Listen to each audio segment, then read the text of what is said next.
guest tonight, and Andy, I'll call him Andy Benfield, who, when I first met him many years ago in Myanmar, I thought was a very straight-laced economic and aid consultant working with the EU delegation.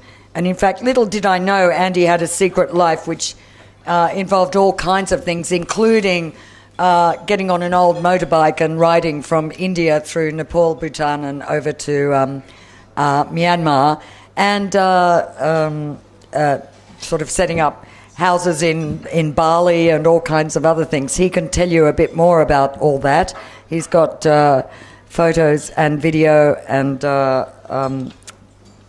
I think some highly entertaining stories. So without any further delay, Andy, over to you. Do your stuff. And we can have questions afterwards. And the book is on sale for a very modest 400 baht, and the author is here to sign it. So if you want a rollicking read, I suggest that you can pick up a book later. Thank you very much. Thank you. Thank you to Gwen for really generously hosting, and to the FCCT. And yeah, from what I hear, there's quite a lot of competition for what you could be doing on a Friday night in Bangkok. So thank you very much for coming here. I was next going to say that if I sound a little hoarse and look a little tired, it's because I was at a wedding reception last night, and there is someone there who can back that up. And I was going to thank the happy couple because they had promised that instead of going on their honeymoon, they were going to turn up here this evening. But I see they're not actually here yet, so I guess I can't blame them too much. So I'm here to tell you about my book, The Wrong Way Round, How Not to Travel to Burma by Motorcycle. So ostensibly, it's the story of a trip I took from Delhi in India to Rangoon in Burma, or Yangon in Myanmar if you prefer the newer names. It's the adventures and the mishaps along the way, because I'm basically a straight-laced economic and political consultant who had no idea how to do this and was very unprepared. And there's also some reflections on the politics and culture and conflicts of the region. Well, that's what I told Gwen, because otherwise she wouldn't let me do the launch at the FCCT. But the other thing that's in it, which you can kind of see from the cover, which was kind of a bit of a debate whether to write about this, was that I did it with a traveling companion, and it's about the kind of breakdown in relationship between me and my traveling companion, who was kind of the polar opposite of me, in that she's a very intelligent, basically fearless European aristocrat, which are three things that I'm not. And she was also my girlfriend, at least at the time that the journey started. Okay, so which way round? The plan was basically start up in here, in Delhi, go east for about, what is that, 2,500 K, then take a right and go down into Burma. So what could possibly go wrong? And to do it on one of these motorbikes, and it's not just any motorbike, this is a Royal Enfield Bullet, and it's actually the longest, I think it's the oldest motorbike design that has kind of not been changed in the world. So they started knocking them out in, it says here, 1901.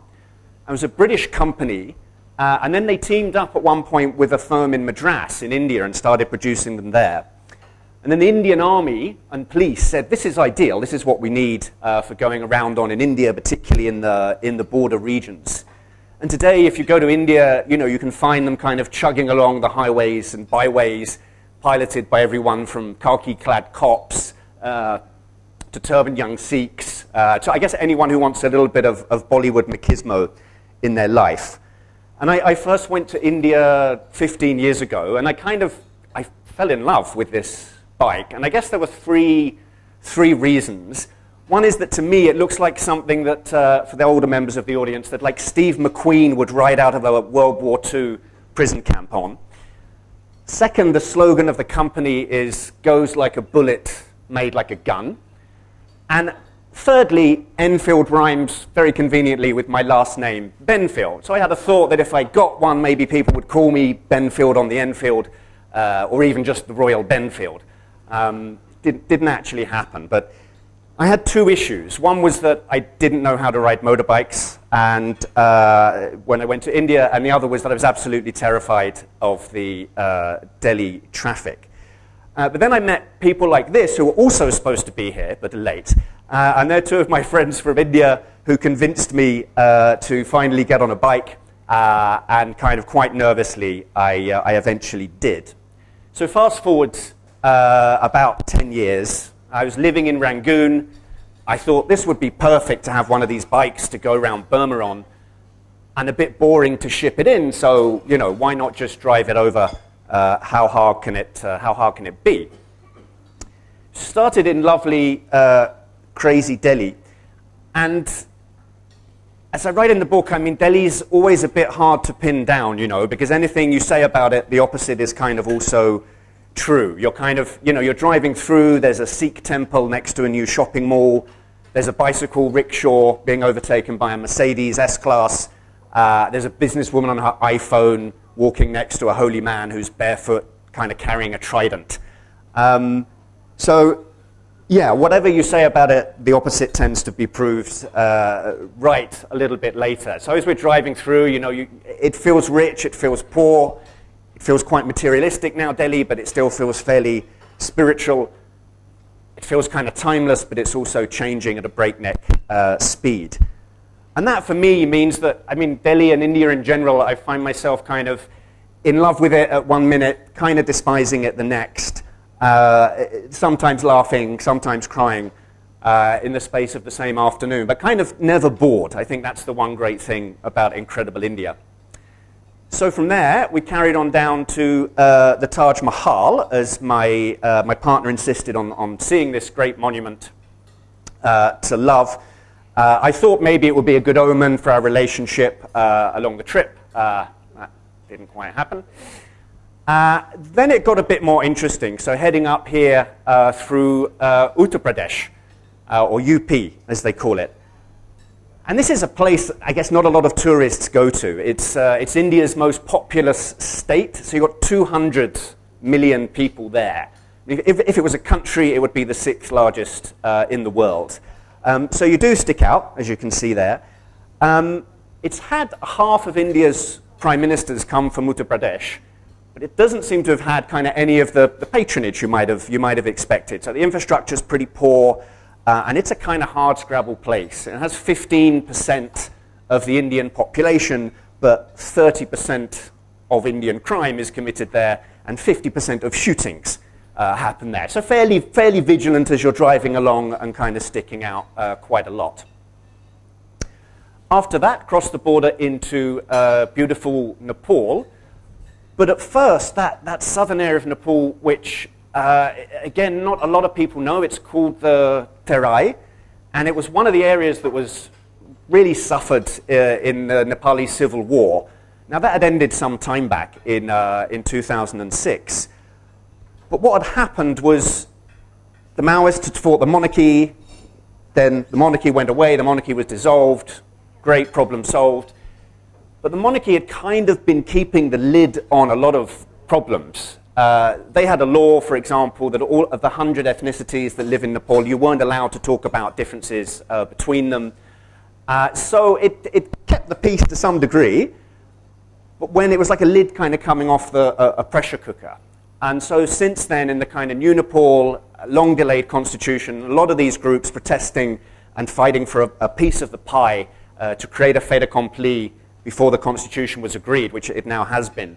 But at that time, which is now a couple of years ago, there was shootings, bombings, protests, as you have this mix of kind of corrupt politicians, business people, people who've been oppressed, whatever, trying to make deals and just kind of up their position before the constitution got approved. So that was another quite interesting place to travel through. Then, lovely Kathmandu, a little bit calmer. You have the beautiful old squares and temples, and this lovely mix of Hinduism and Tibetan Buddhism.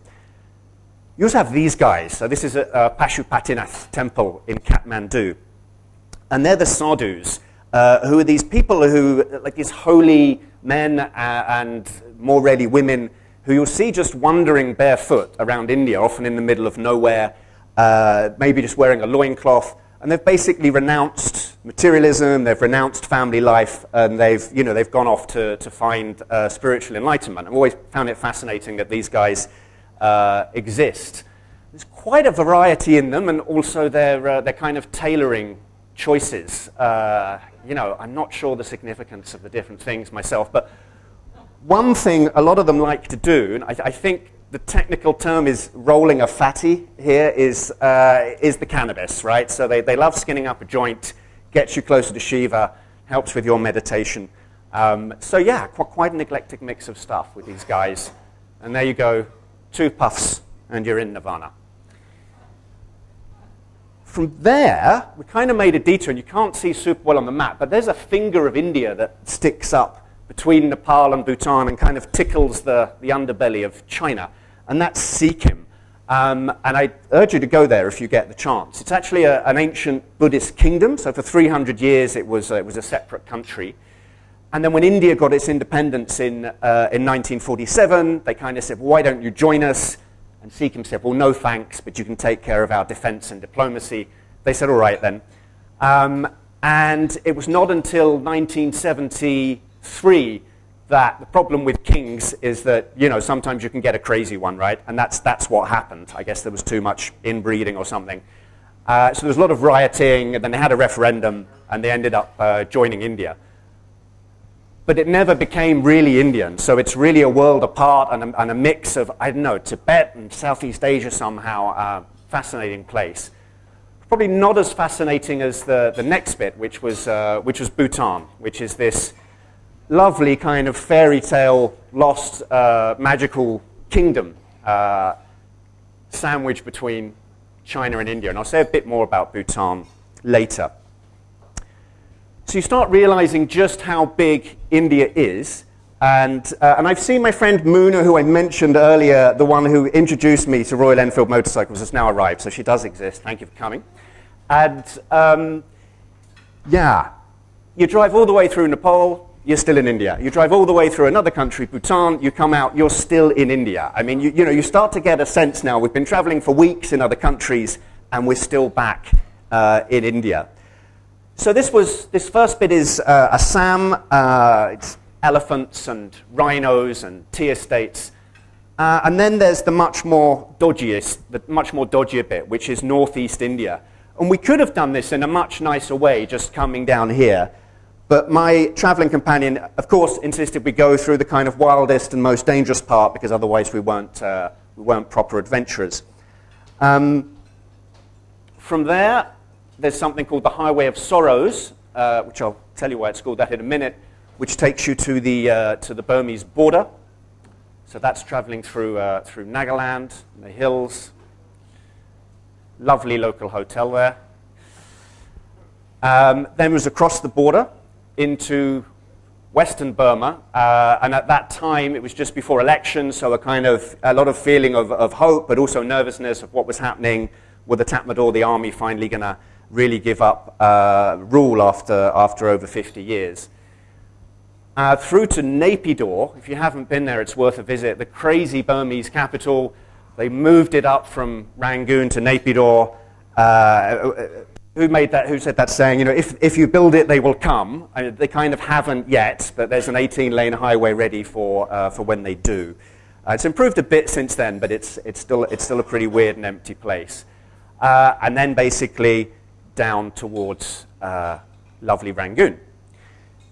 So that was the route, more or less. As for the roads, you get a little bit obsessed with roads doing a trip like this, because they kind of make or break your day, and they can be the cause of great happiness or despair.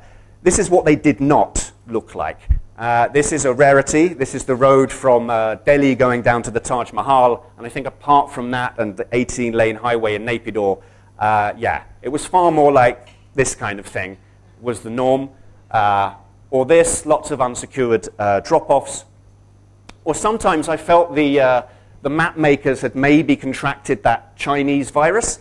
Not that one, the corona one, but the, you know, the Belt and Road Initiative thing, where the belt thing means the road, and the road thing actually refers to the maritime route. I mean, this is what this felt like. And this is nominated as a road, and it's basically a river.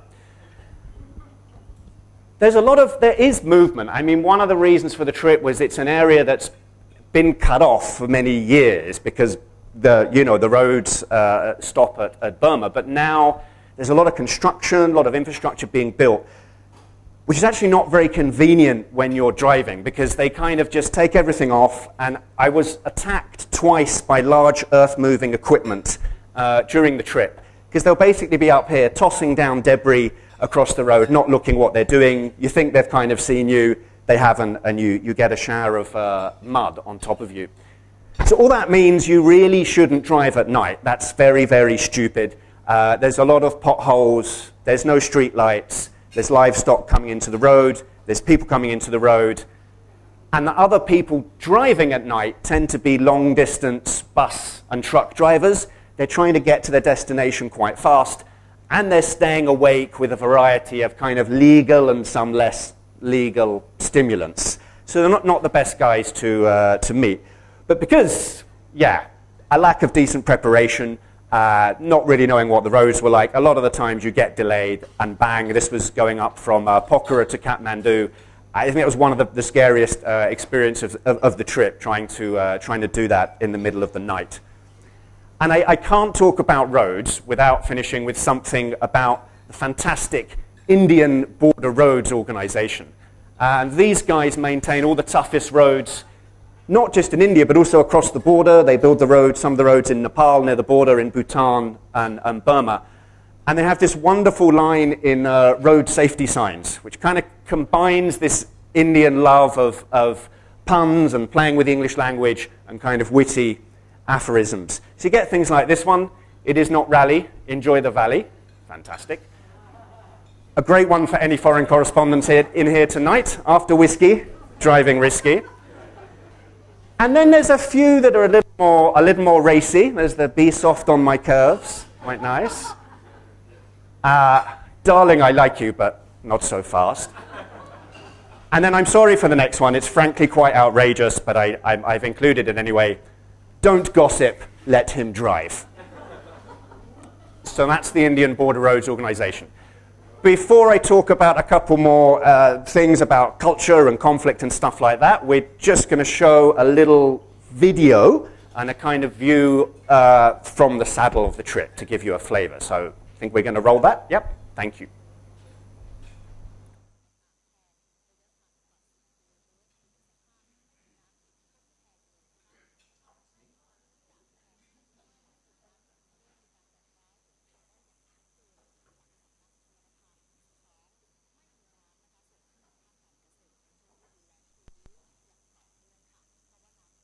So we seek Andy's blessings for his trip to India, to Nepal, and to Myanmar, and to Bhutan. So he has a wonderful time ahead of him, and he enjoys his journey in safe hands with the blessings of God.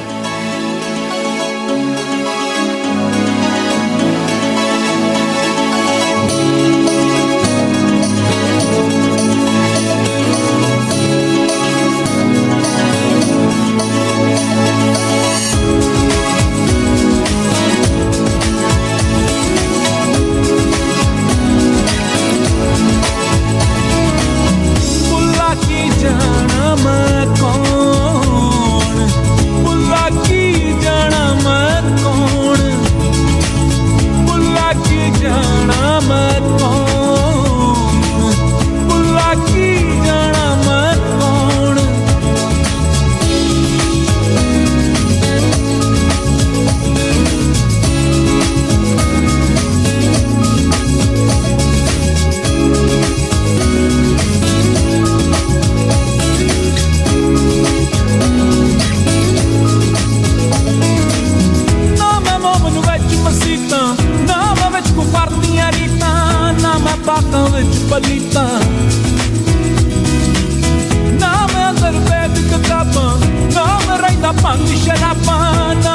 ना मस्त खराबा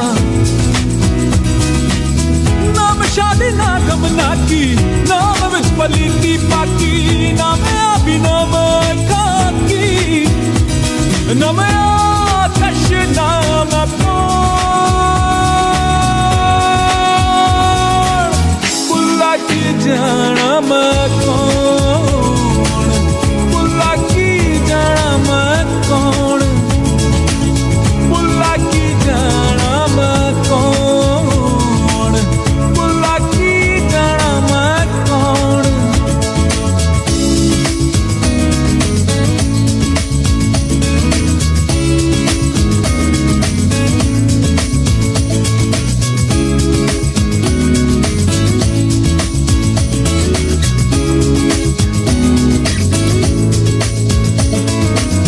ना मैं अरबी ना लाहौरी ना मैं हिंदी शायर नगौरी ना हिंदू ना तुर्क पशौरी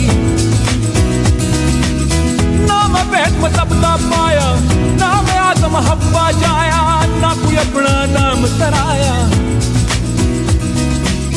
अब भला कर आप तो जाना ना को दूजा और पछाना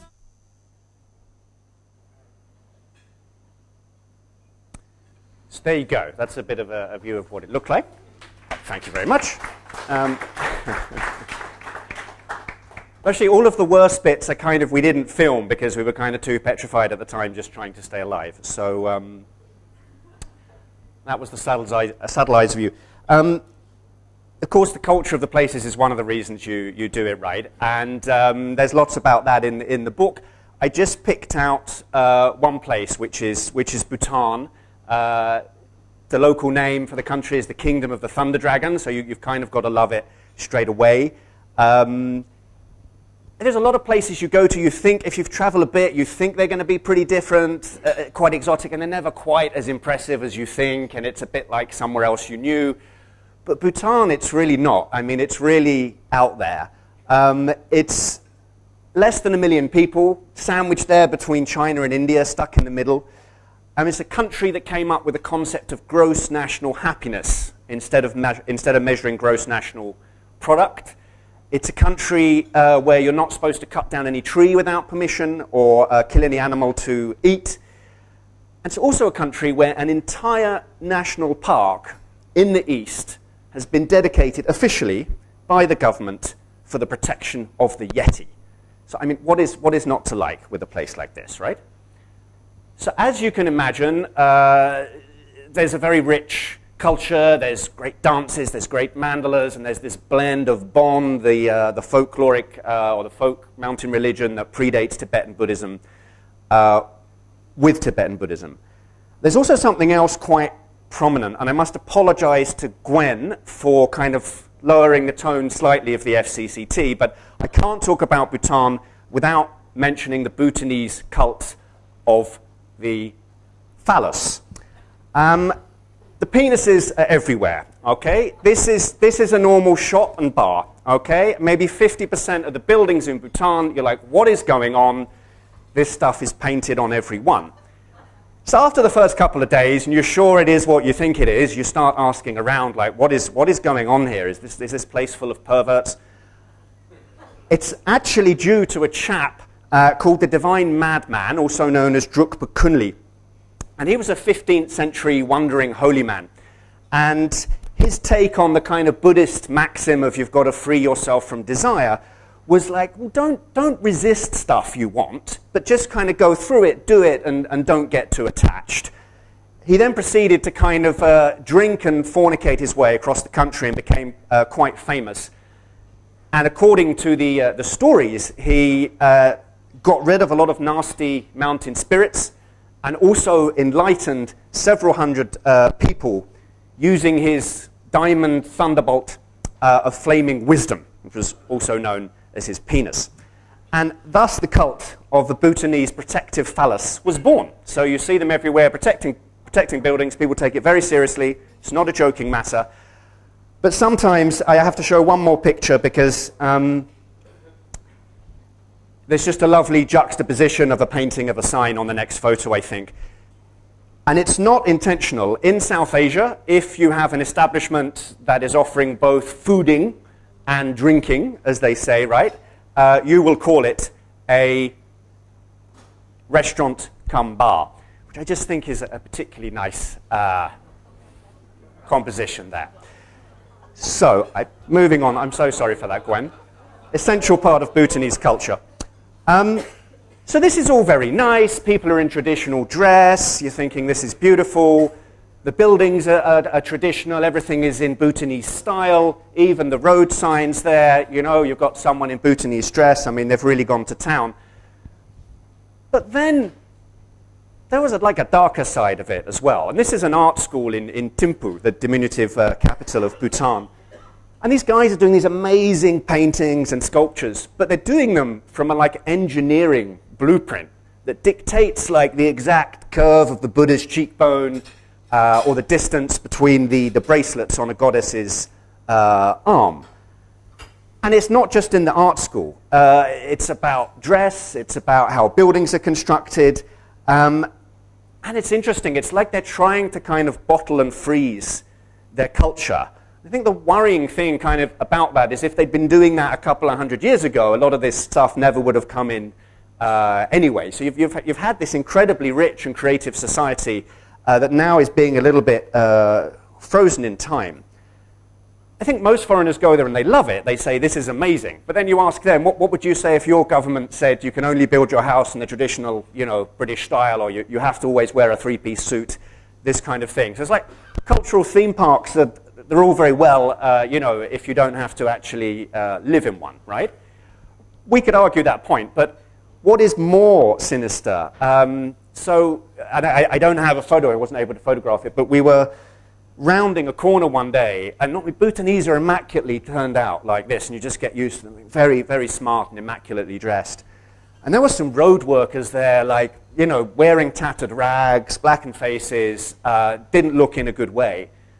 And so we're asking around, and you know, people were saying, oh no, they're Bhutanese, but not the real Bhutanese. Well, what does that mean?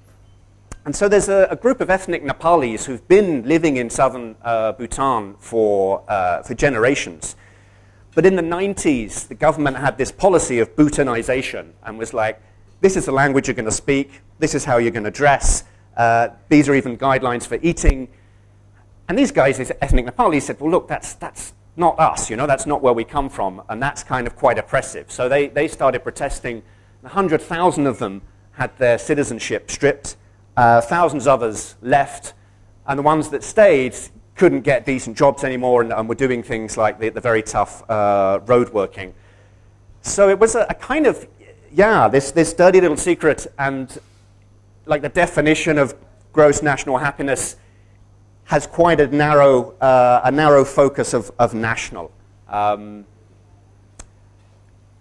to something a bit lighter.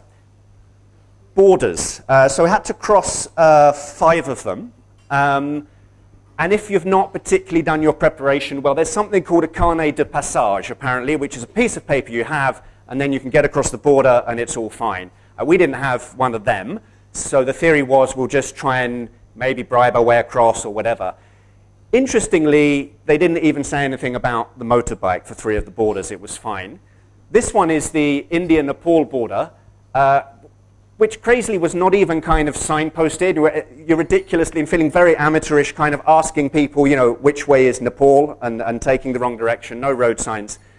And it wasn't the main border point, but we got there, and there were 2 chaps kind of reading the paper, drinking coffee, didn't seem quite sure what to do, eventually processed the papers, and then very memorably said, oh, you can see yourself out, meaning that we could just like raise the barrier ourselves and drive out of the country.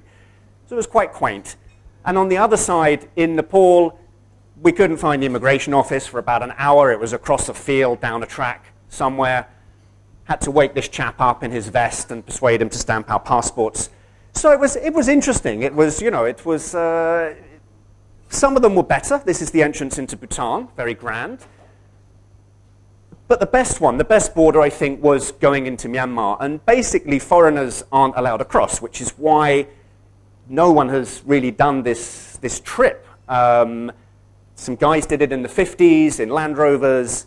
Since then, it's become very difficult, or you'd need a kind of escort across Burma, something like that. But to do it as an independent traveler, was tough. So we'd applied for a special permission from the Ministry of Foreign Affairs, and we'd been told just 2 days before we arrived there, oh, you can cross the border, special permission granted, fantastic, but only one person and one motorbike, which gave a bit of a problem as we were 2 people and 1 motorbike. So we came across this beautiful iron bridge into Burma, and then, rather amazingly, managed to convince the border staff that we were married, and because we were married, we were kind of one person in the eyes of God and the Buddha, and the phones didn't work, so they couldn't phone Naypyidaw to check, and they actually let us in, and then we kind of hot-footed it away from the border post as fast as possible. So, yeah. Guys with guns, and it was mainly guys, were quite a big theme. Above all in northeast India. And I think, many people don't even realize this bit of India exists. They know this part, and then they think, oh, well, there's Bangladesh and Bhutan and Burma. But there's something called Chicken's Neck here, which leads off from mainland India into this whole very different part of the world that doesn't seem Indian at all when you go there. I mean, the people look different, they speak different languages, they dress differently. I think a lot of them do wonder how they got attached to what they refer to as the mainland in the first place. And a lot of them have taken action about that. There's now 70 active militant groups in the northeast, looking, some of them for complete independence, some of them for some degree of autonomy or self-rule. When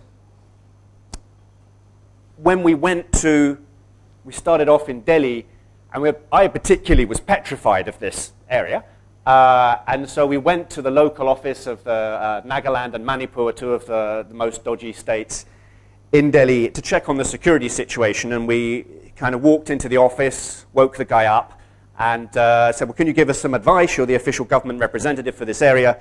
And he said, well, you've got an armed escort, right? No, I forgot to pack that one, sorry, don't have that. He just kind of shrugged his shoulders and said, well, best of luck. So it was quite worrying, I must say, driving through there. There's a lot of military about. I mean, it's really teeming with them. And there's a lot of military communication as well. Indian Army, no better friend, no worse enemy, nice and direct. Just kind of driving along and trembling even more. But the Gurkhas are even more direct. The Gurkhas are these kind of legendary Nepali fighters who are now used by other armies around the world, including the Indians and the Brits. So they just have a sign saying Gurkha, blood and guts, and that's it outside their camp, which are just, right, let's accelerate. There's some effort to win hearts and minds up there. So you get these signs saying, Army's your friend, or just after the blood and guts one, or Army is friend of the hill people. But what you can't see in that photo is there are like 2 machine gun nests either side of that, which kind of, diminishes the message a little bit. And it's not normal army up there. It's paramilitaries. It's the Assam Rifles, mainly. There's so many things in this region when you travel through and people tell you the difficulties they have and the problems that actually stem back to the bloody British. I can say that as I'm British myself, but it's shameful and embarrassing. The Assam Rifles is one of them. This group was set up back in the day when the Brits struggled in northeast India to contain tribal raiding. There's a lot of headhunting going there. The Brits lost a lot of heads back in the day, so they set up the Assam Rifles. And they also gave them something called the Armed Forces Special Powers Act. And that came in, I think, in 1942, when you had the Quit India movement. And they were looking for a way to kind of give carte blanche to these guys to arrest people, shoot on sight, whatever, in what they call disturbed areas. And today, most of the Northeast is still nominated as that. So, yeah, you're seeing them everywhere. There's some towns like Imphal, the nearest town to the Burmese border, which really feels like it's under military occupation. It did at that time anyway. There's armored personnel carriers in the streets. There's, sandbagged emplacements on corners. There's snipers on roofs.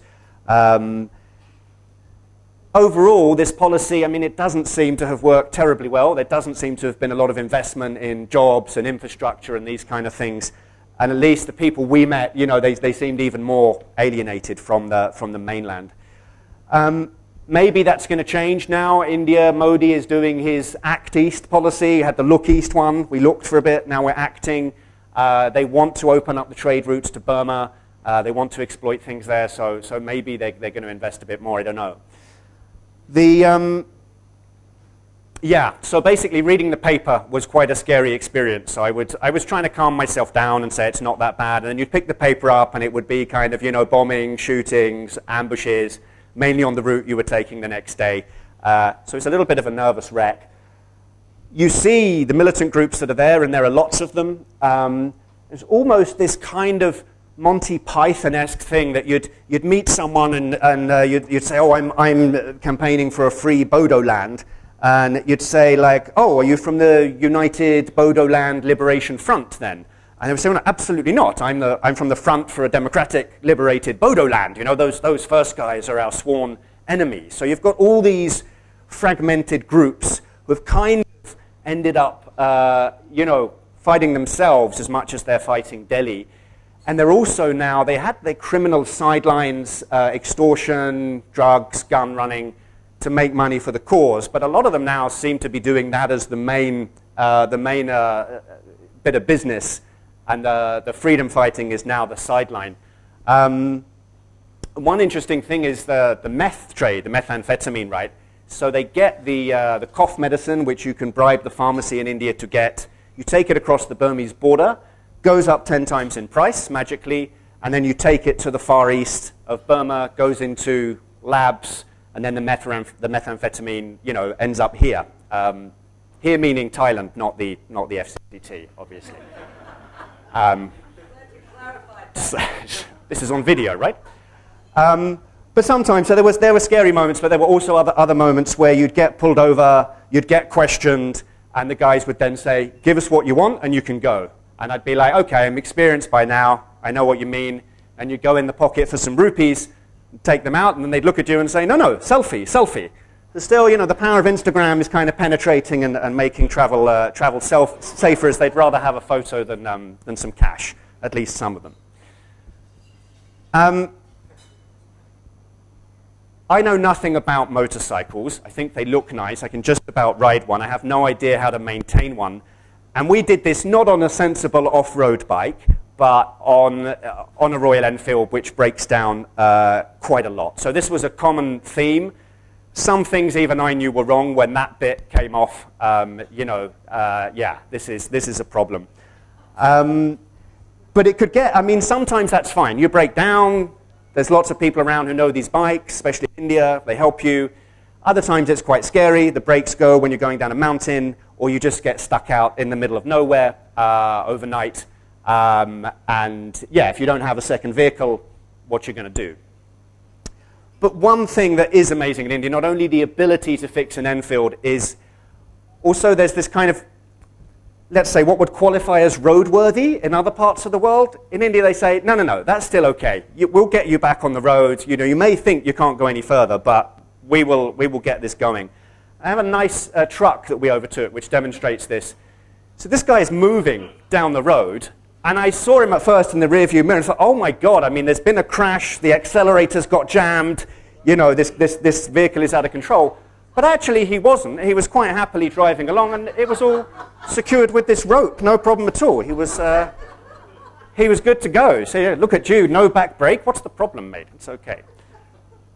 So lastly, what I would say is, a big theme of the book is we were very unprepared, and we shouldn't have made it, really. I'm ruining the ending by telling you that we did. We got there. I was very scared we couldn't do it alone. We didn't do it alone. We were saved by everyone from policemen to priests to farmers to villagers. Father John here sorted out our suspension one day with a couple of very un-Christian-like kicks and a big rock, but he got us back on the road. God bless him.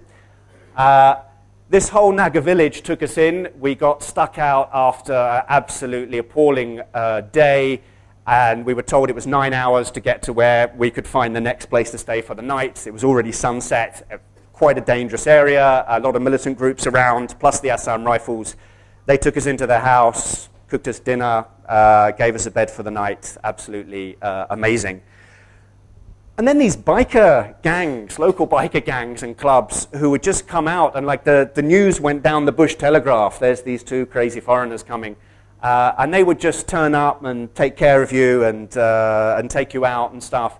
But that could be slightly scary sometimes. So these chaps, we'd just ridden down the Highway of Sorrows, which is supposed to be the quite dangerous road you take down through northeast India to get to the border. And the day before, there had been an ambush of a bus.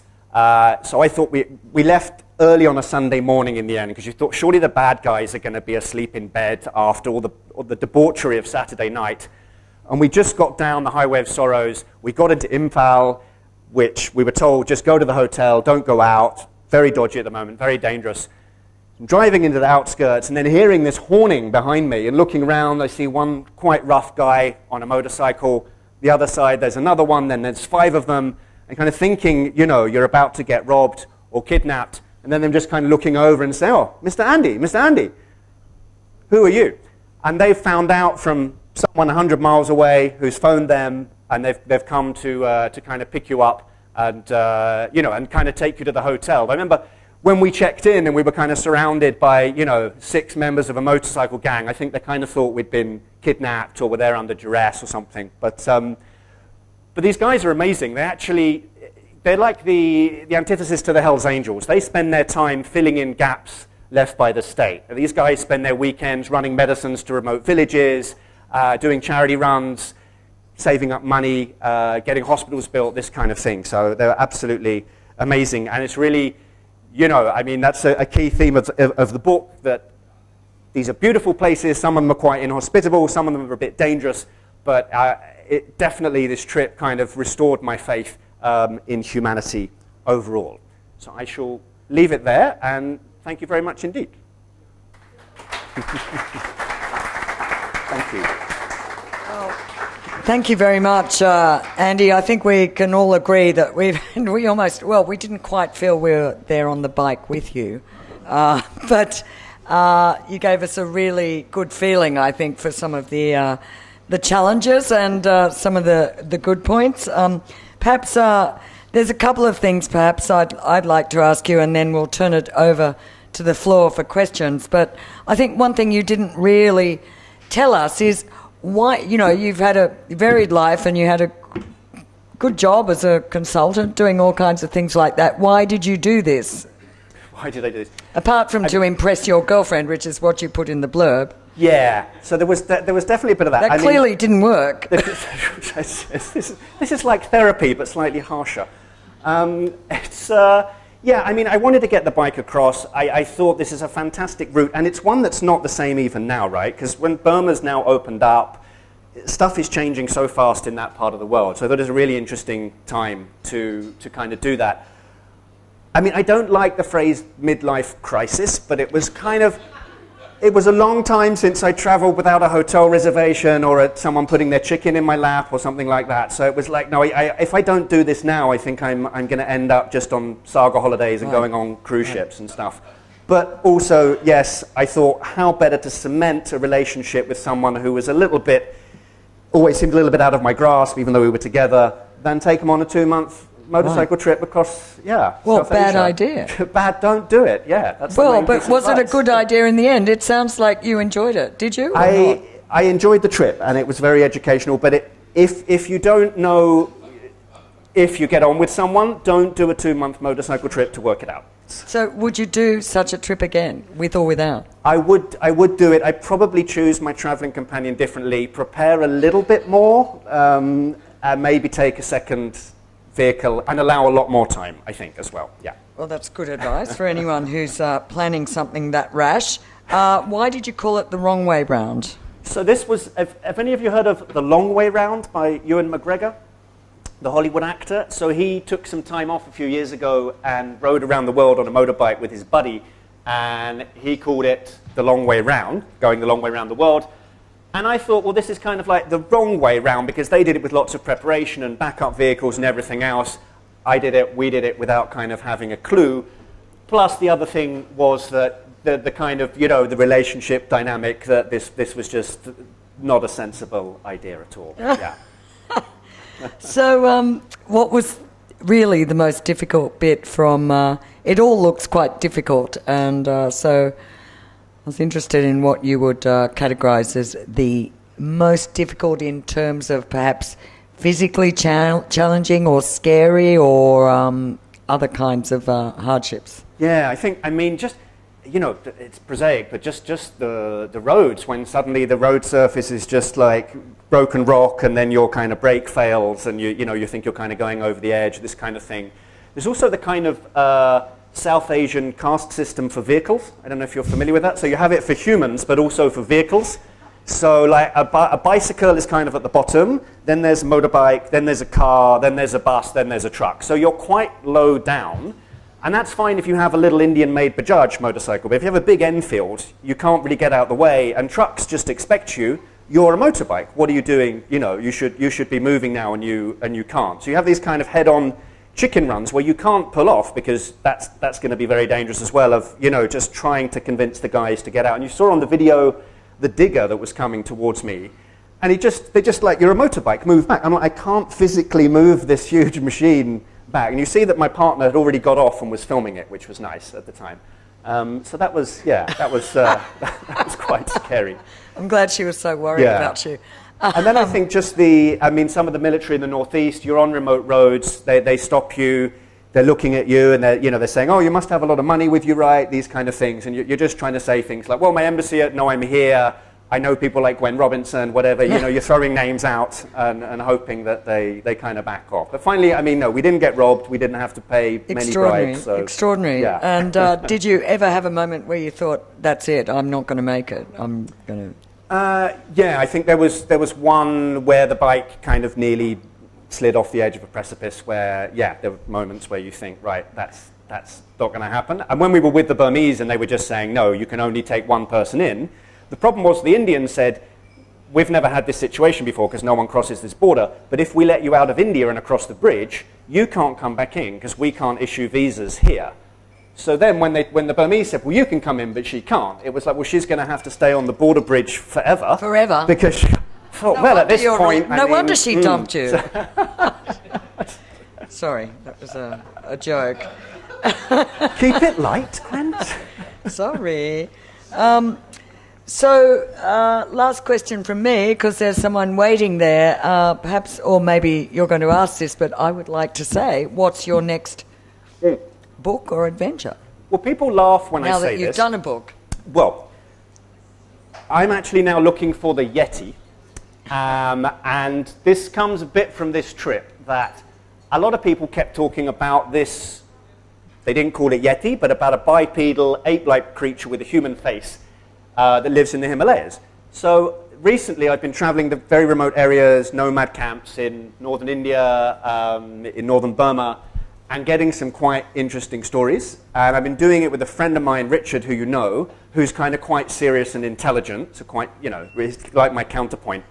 And we now have, a TV director, and hoping to make a documentary about him and I going to see what's at the bottom of this Yeti But are you story. going to do it on a motorbike, or are you going to do it on a... We've done one trip already on a motorbike, but also we'll be walking, Land Rovers, whatever, by any means, I think, and getting up there. And so it'll be a bit about the hunt, because you get to meet a lot of interesting people if you go around saying, I'm looking for the Yeti. I mean, some sane, some less sane. There's some nice stories there. Well, maybe we can schedule an FCCT evening in 2 years' time. Yeah. I'll bring one with me. So let's open it up to questions. Please identify yourself. Hi, I'm Nick Polevsky. I think I saw a film about that trip you mentioned in the 50s. And of course, they were going to Singapore, as I recall. But listening to your presentation, I've been at least close to most of the places you've talked about. And I was kind of hoping that you would talk a little bit about what happened once you got over the Burmese border, because it seems to me in the film that was the worst part of all, was once they had gotten into Burma, kind of getting into sort of northeast Burma and getting across. Yeah, that actually, so interestingly enough, so it was 1956, some Oxford and Cambridge students drove 2 Land Rovers from London to Singapore, And they were the first ones ever to do this. The reason being it was the Burma, crossing from India to Burma was impossible. But then during the war, the Allies built a road across, and so they were able to take that road. And funnily enough, just a couple of months ago, some friends of mine got the original Land Rover and drove it back from Singapore to London. And I accompanied them for the Burma, India, and Nepal legs, which was amazing. Yeah, the point was also a bit, I mean, Gwen said you've got 2 hours. I said people are going to be terribly bored. So I tried to pick out the main interesting bits. But I appreciate Burma. I've lived in Burma a few years now, so it's quite normal to me. But probably for a lot of people, that's the most interesting part. And it's true, Western Burma, you know, you have a lot of rickety old bridges, a lot of small and beautiful towns. Do you want to put the map up? Yeah, I can put the map up again. So yeah, it is a fascinating area, but we actually did it quite quickly, that last bit of the trip. How can I go back to the beginning? I'm just going to go through super quickly. Oh, there it goes. Okay. Yeah. But yeah. I'll take the next question anyway, I think. Yeah, sure. You can. So let's have the next question. Please identify yourself. Okay.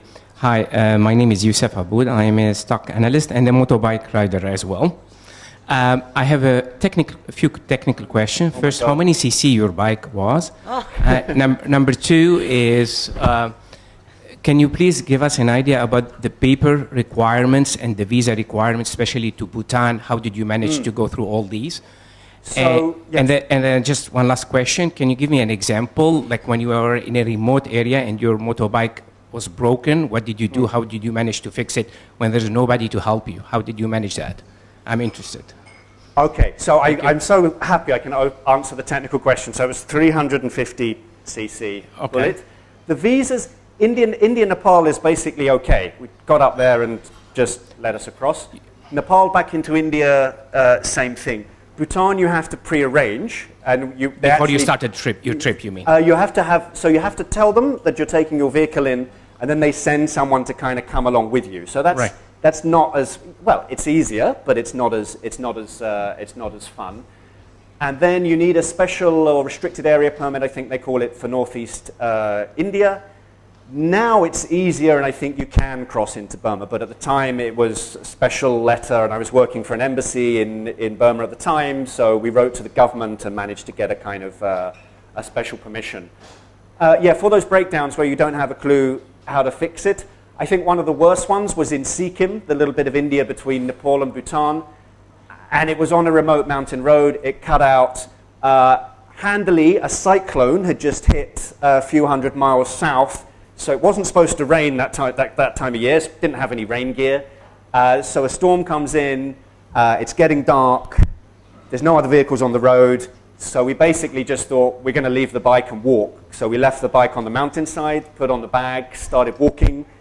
A couple of the kind of Jeep buses they have out there came past, but they're all packed because they don't leave to go anywhere until they're packed.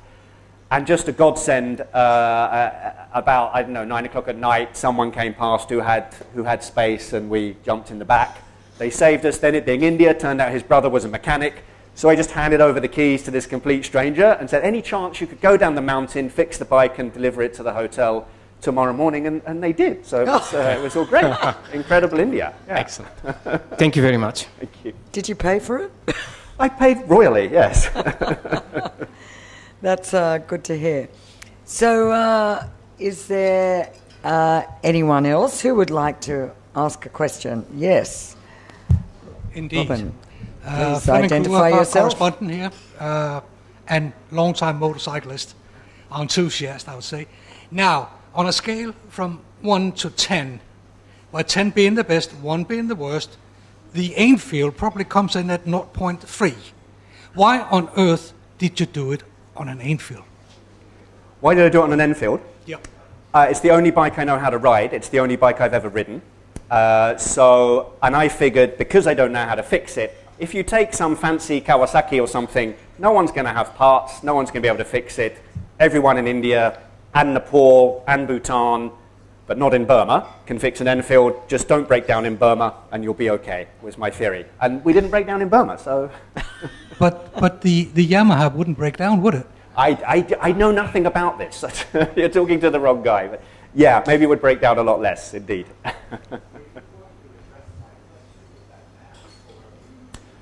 Did you want me to say sorry. more about Burma, or Say that Okay. again. Yeah. Oh, that question was about the Burma segment. Yeah. I mean, it's taken me an incredibly long time to write. So it was the time that, you were in that transition phase of kind of election coming up and are the army going to let go or not? By that time, you're out of the mountains, so the roads are better. But it's interesting when you cross the border. So the India Border Roads organization, whose lovely signs I showed earlier, they've actually fixed up all the roads for about 60 kilometers into Burma. The deal being the Burmese do the bridges. The Burmese didn't meet their side of the deal, so you have kind of a decent road and then a kind of 60-year-old Bailey Bridge to get across, which were quite scary at the time. So you come down through this kind of rural area, through the town of Monua. Then you get to Bagan, which is this fairly touristy area now with all the old temples there. Pass through Naypyidaw, the present capital, and then kind of take the road down to Rangoon. But there's more about it in the book. That's an invitation to buy the book. Should be saying that more. Please. So my name's Ian. How exactly does Piglet come into all of this? Piglet.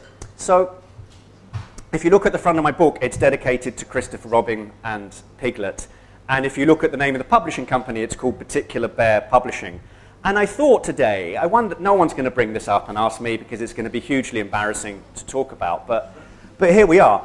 So since I can remember in my family, my mother has been called Christopher Robin, I've been Winnie the Pooh, and my sister has been called Piglet, after the Winnie the Pooh characters.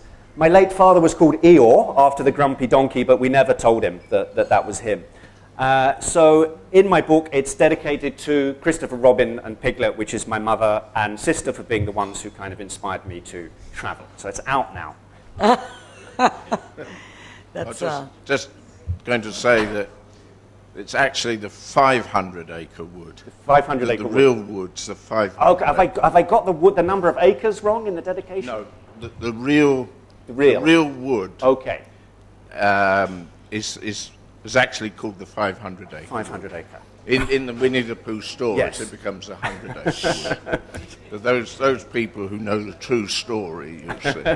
well, obviously from one Winnie the Pooh fan To another. Yes, Yeah. make a club. Yeah. Okay. Why not Bangladesh? What's wrong with tourism? Okay, here's a big Bangladesh fan Because of here who people would like like to me. know why you did not ride through Exactly. Bangladesh. Why did you avoid Bangladesh? What is your issue with Are you Bangladesh? racist against Bangladesh? That's right. What's your problem you with have to pick a Bangladesh? route, and I just thought I wanted to go through more mountains. I like the mountains. So next time, Bangladesh. Yeah, there's several different routes you could do. Yeah, it's true. Yeah. Maybe you could show it. I'm sorry, I didn't hear the answer. This man was disturbing.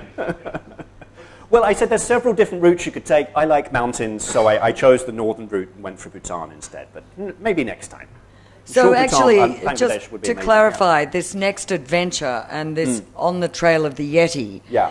in terms of where you went before, where will this adventure take you? You can, So we've got to get up in the high mountains. So the Maybe main you could stories stand up are there and- here oh, yeah. in Mustang, kind of northern Nepal.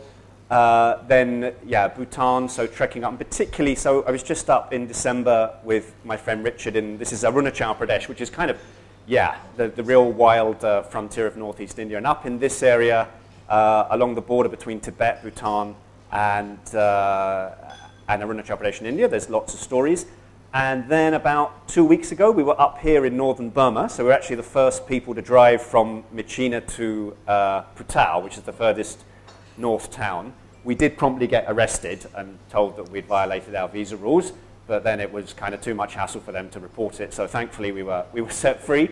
But we're told that in this area, just across the border from Burma, it will be prime Yeti territory. That's where they are. Sorry. right. Oh, in Burma. Yeah. So there's Oh, lots of stories in. I didn't realise there were Yeti stories in There Burma. you go, Gwen. I thought you knew everything. No, I didn't know there were Yetis in Burma, but I'm looking forward to you discovering one. I think that will be a very good story if you do. But that's very interesting.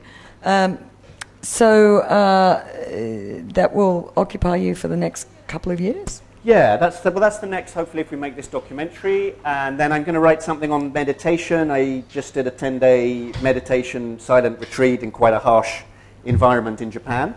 So that'll be a bit more of my self-psychological exploration, which I've started in this book, of unpacking my issues there in public. Wow. Yeah. That's, maybe that's the subject of another whole evening. Over to one more question. Mr. Benfield, I read your book. I absolutely Could you loved just it. introduce yourself? Oh, sorry, my name's Pete Sylvester. I was lucky enough to live with in the same city as Andy for a little while, so we know each other. And it was a privilege to read your book in your own voice and your own sense of humor, which is fantastic. And I know you don't want to do a reading of your book tonight. No, I don't. But there's this one paragraph that made me burst out laughing. I was just wondering if you could do me the pleasure of reading it for me. Go on, Andy. Okay. You're going to give me the page number? Page 170. Oh, not page 117, mate, not that. Halfway down the paragraph starting with the word he. Page 117. 170. Oh, 170. Okay, here we go. And so got in it. context, he was in Bhutan at a phallic Okay, so temple. I'm just, we've got to Bhutan and we're visiting a monastery and we've been invited in. We've just, the abbot of the monastery has taken us in as two foreigners. How many paragraphs? Where do I start? I finish the whole book from there, or just the one paragraph? Just the one paragraph. Okay.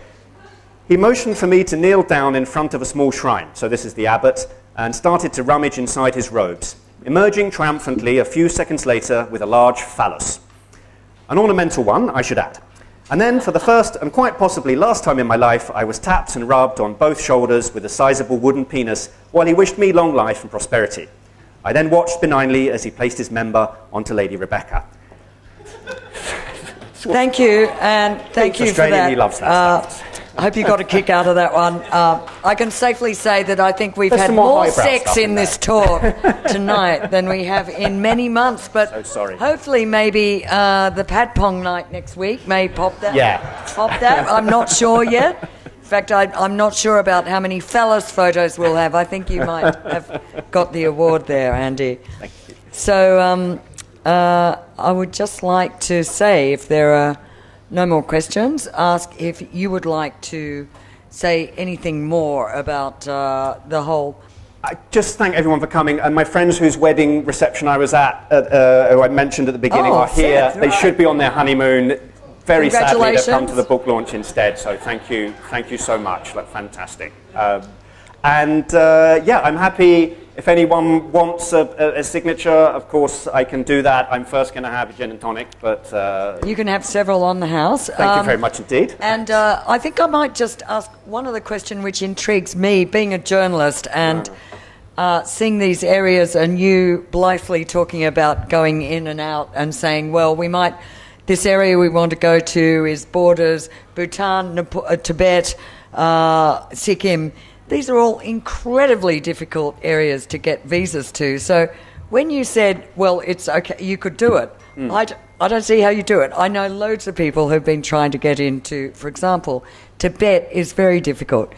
Bhutan, they charge this minimum per day, right? Yeah. And you got to really, to be able to ride in across, I presume you weren't on one of these $250 a day No, things. but you've still got to pay. You've still got to pay a lot of money, yeah. to Right, get through. but the idea that you can go in and out of Tibet and then over to Bhutan and then even Nepal, I was just there, that's a bit of a hassle. And land crossings, Yeah, but if you're in remote areas, then you're not even on roads. So this is for Yeti hunting. There's people there that can...